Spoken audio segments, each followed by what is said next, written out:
ఇది మా నేల, మేము పోరాడతాం ఇక్కడ. నేను ప్రధానమంత్రి గారిని, హోంమంత్రి గారిని నేను సహాయం అడిగాను. నా అంత బలహీన ఇంకెవలేడు. నా అలాంటి వాడు పార్టీని మూసేసి వెళ్ళిపోవడం బెటర్. అందుకనే బలంగా తీసుకున్నా. ఉంటే ఉంటాం, పోతే పోతాం, చూద్దాం. వీళ్ళు రౌడీలు అంటే వీళ్ళందరూ గత పార్టీ పాలకులంతా రౌడీలు అంట, చంపేస్తారంట, మీదకి వచ్చేస్తారంట. అంటే నేను ఒకటే అనుకుంటా, మీరు ఎంత మా వాడు చెప్పాడు ఇందాక, ఎంతమంది వస్తారు రండి, నేను చూస్తాను. ఎంతమంది వస్తారు రండి, నేను ఒక్కనే ఉంటాను రండి. నాలాంటి పిచ్చ మా వాళ్ళందరికీ, మా ఆడపడుచులకి ఉంటుంది, మా జన సైనికులకి ఉంటుంది. రౌడీజం చేయకండి. మా దగ్గర తప్పుందా మేము ఒక సరిదిద్దుకుంటాం. లేదా పాలసీ మాట్లాడతారా, మాట్లాడండి. దౌర్జన్యాలు చేస్తాం, మేము చింపేస్తాం, చంపేస్తామంటే అస్సలు మా ఇన్ని పాత కథలు. మా రక్తం సలసల సలసల కాగుతూ ఉంటుంది. మా రక్తం భయపడం. వాటికి క్షేమం కోరుకుంటాం, ప్రజాక్షేమం. భయపడటాలు ఉండవు మా దగ్గర, పోరాటాలే ఉంటాయి. మా ఆడపడుచులు చెప్తా ఉన్నాం. నేను మాట్లాడుతూ ఉంటే పేరెంటాలకు వెళ్ళాలి, కానీ పోరాటాలు కూడా చేయాలి. మన సంస్కృతిని పరిరక్షించుకోవాలి. చూశారు కదా, దీపం పట్టుకొని మనం వెళ్ళి కార్తీక మాసంలో ఎలా దీపం వదులుతాం, అలాగే అవసరమైతే కత్తి కూడా పట్టుకోవాలి. అవసరమైతే కత్తి అంటే నా ఉద్దేశంలో నిజం కత్తి కాదు, మాటే కత్తి అనుకోండి.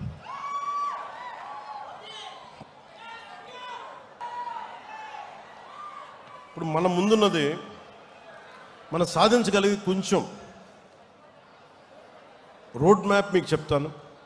ఎలా మిమ్మల్ని అందరినీ ఒకటి చెప్పి మీకు మళ్ళీ తిరిగి ఇది చెప్పేసి మళ్ళీ మీకు దీనికి వస్తాను. నేను అనుకుంటున్న road map, membership to leadership. ఈరోజు మీరు క్రియాశీలక సభ్యత్వం తీసుకొని మీరు ఒక కార్యకర్తగా, ఒక జన సైనికుడిగా, వీరమహిళగా ఉంటున్నారు. మీరు ఎప్పుడు అలా ఉండకూడదు.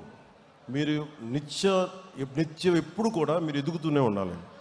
దానికి నేను ఏం చేయాలని ఆలోచిస్తా ఉన్నాను. కింద నుంచి రావాలి నాయకులు అనేవాడు. దానికి నేను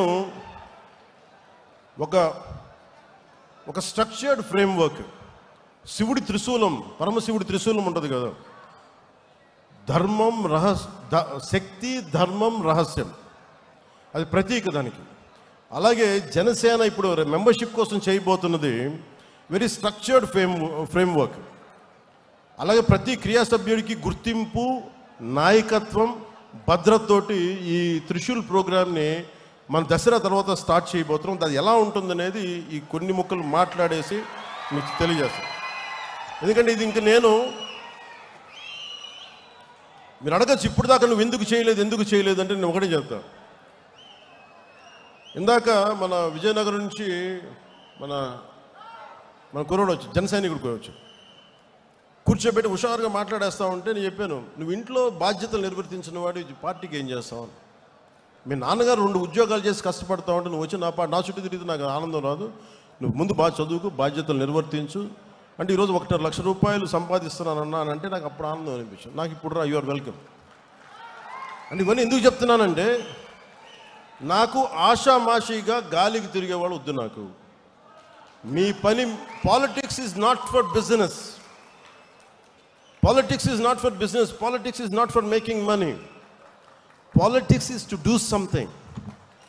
To take the next generation from here till the next step, next level.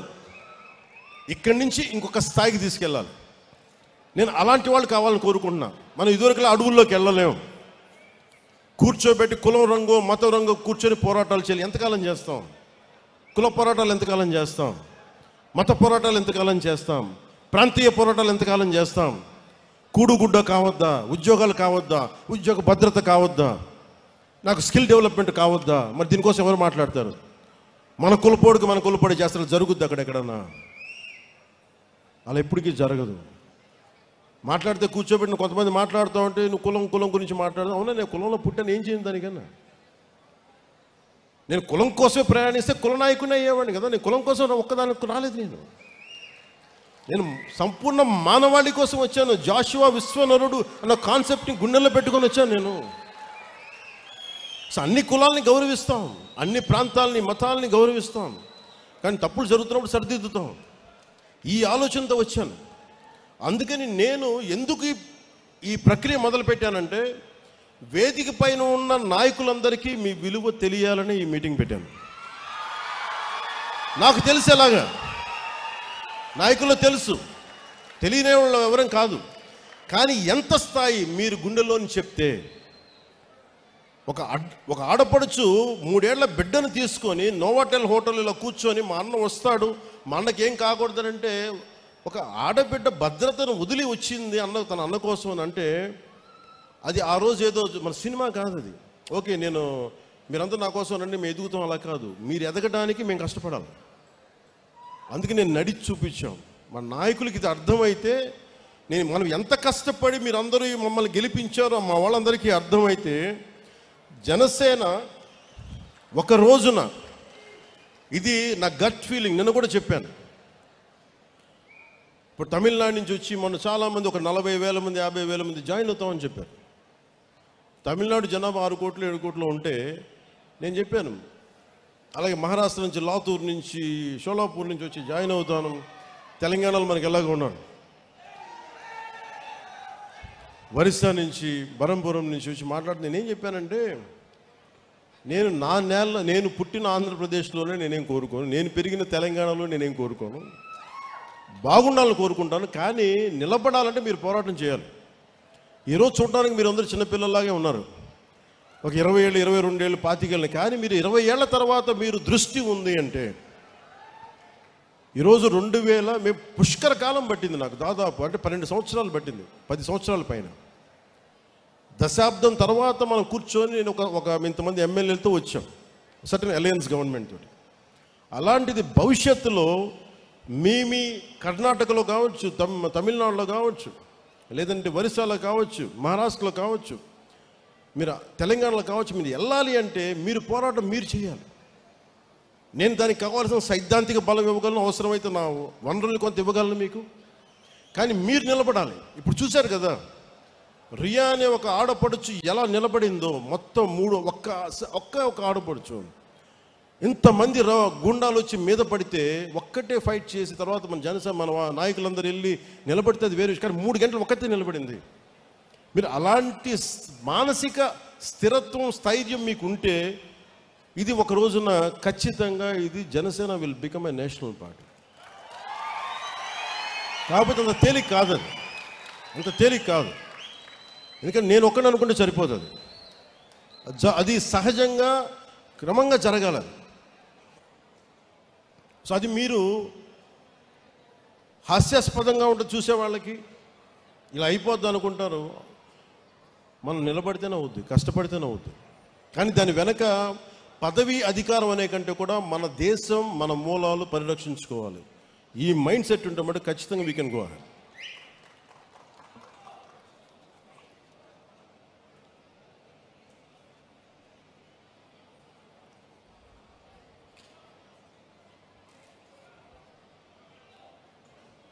ప్రతి అంశం మీద మనకి స్పష్టత కావాలి, ప్రతి అంశం మీద మనకు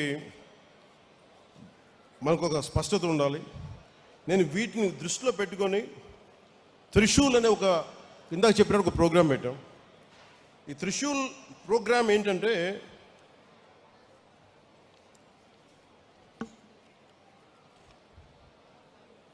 ప్రతి క్రియాశీలక సభ్యులకి, జనసేనకి ఎవరికైనా మెంబర్స్ కావచ్చు, కానీ పని చేద్దాం అనుకున్న ప్రతి ఒక్కరికి కూడా ఒక ప్రత్యేకమైన పార్టీ మెంబర్షిప్ ఐడియా ఇవ్వబడుతుంది.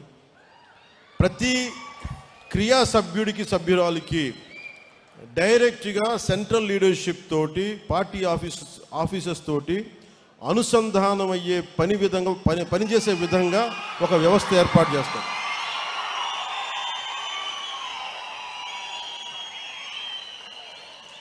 అంటే ఎందుకు చెప్తున్నానంటే, ఇది అన్న నీకు ఏం జరుగుతుందో తెలియట్లేదు అంటే, నేను ఎంత నలిగిపోతానంటే, నేను శివ అనే వ్యక్తిని నేను ఎలా పట్టుకుంటాను చెప్పండి. ఒక 18 ఏళ్ల శివ అనే ఒక చెంచుల కుర్రవాడు, శ్రీశైలంలో ఉండే ఒక చెంచుల గ్రామం నుంచి, ఆ చెంచుల పెంట నుంచి వచ్చిన ఒక యువకుడు ఒక పగలు పూర్తి వర్షంలో తడిచిపోతూ హైదరాబాద్ ప్రశాసన్ నగర్ జనసేన ఆఫీసులో వెళ్తూ ఉంటే ఆ కుర్రాడు కూర్చున్నాడు. చూడటానికి వచ్చారా ఎవరో తెలియట్లేదు. అసలు దూరంగా ఉంటే నేను వెళ్తా వేరే మీటింగ్లో ఉండి పిలిచాను. బయట ఇద్దరు కుర్రాళ్ళు లోపల రమ్మని చెప్పండి.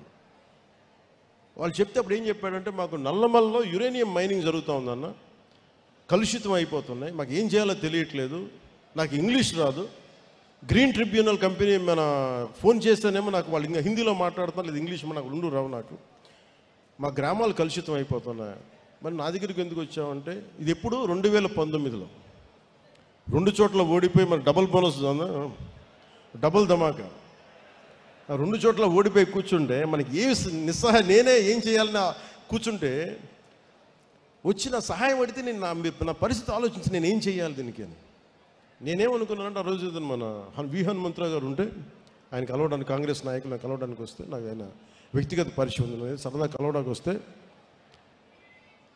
ఆయన అన్నారు, నేను ఈ అబ్బాయితో మన శివతో మాట్లాడుతాను, ఏంటంటే ఇలా అంటే ఇలా చేయండి. నేను అనుకున్నాను, శివ నాకు తెలియదు ఏం చేయాలో, ఒక్కసారి నాకు ఒక ఐడియా వచ్చింది, నేను ఒకసారి మన నాయకులు మనోహర్ గారితో మాట్లాడతాను, ఎందుకంటే ఆయన కూడా పర్యావరణ ప్రేమికుడు, ఆయనతో మాట్లాడతానని చెప్పి ఆయనతో మాట్లాడితే, సార్ నేను ఒక రౌండ్ టేబుల్ కాన్ఫరెన్స్ ఆయన ఏర్పాటు చేద్దాము, వీళ్ళకి జరుగుతున్న అన్యాయానికి మనం మాట్లాడచ్చా అంటే ఖచ్చితంగానే ఆయన నాకు ఉత్సాహం ఇస్తే దానికి వి హనుమంతరావు గారు తోడై మేము కూడా వస్తాం కాంగ్రెస్ పార్టీ నుంచి. ఆ రోజున కమ్యూనిస్ట్ పార్టీలు వచ్చినాయి, చాలామంది పర్యావరణవేత్తలు వచ్చారు.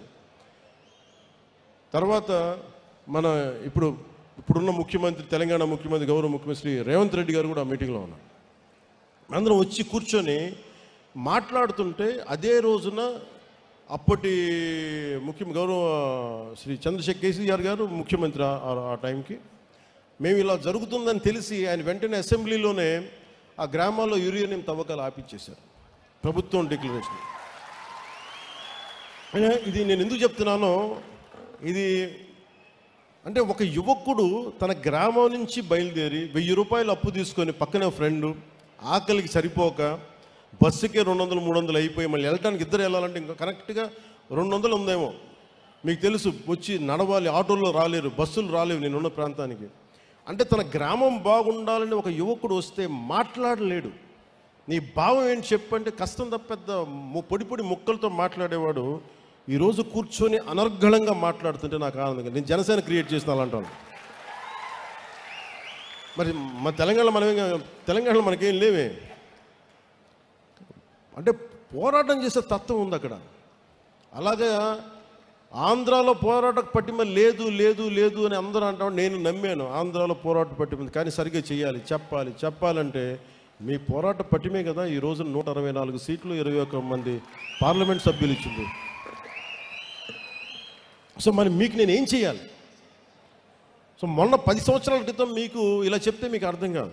నేను నడిచి చూపించాం, ఒడిదుడుకుల్లో నిలబడ్డాం, కష్టం మీద పడ్డాం, కుటుంబాలను వదులుకున్నాం, వ్యక్తిగత జీవితాలను వదులుకున్నాం, తిట్లు తిన్నాం, అన్ని రకాలుగా నిలబడ్డాం, ఇబ్బందులు పడ్డాం. అంటే political leadership is not an easy task అని చెప్పడానికి నేను 10 దశాబ్దం పట్టి మీకు నడిచి చూపించాను. ఇప్పుడు నేను మిమ్మల్ని అడుగుతున్నా, you want to become leaders, మీకు నాయకులు కావాలని ఉందా? గ్రామ స్థాయిల్లో, వార్డు స్థాయిల్లో, నియోజకవర్గపు స్థాయిల్లో, పార్లమెంటు స్థాయిల్లో, జిల్లా స్థాయిల్లో, ఒక రీజియన్ స్థాయిల్లో, ఒక రాష్ట్ర స్థాయిల్లో, కేంద్ర స్థాయిలో మీకు అవ్వాలని ఉంది అంటే నేను దానికి రోడ్ మ్యాప్ సిద్ధం చేశాను. మీ అందరికీ చాలా స్పష్టమైన దిశానిర్దేశం చేయదలుచుకున్నాను. మెంబర్షిప్ టు లీడర్షిప్ మార్గమే మన విధానం.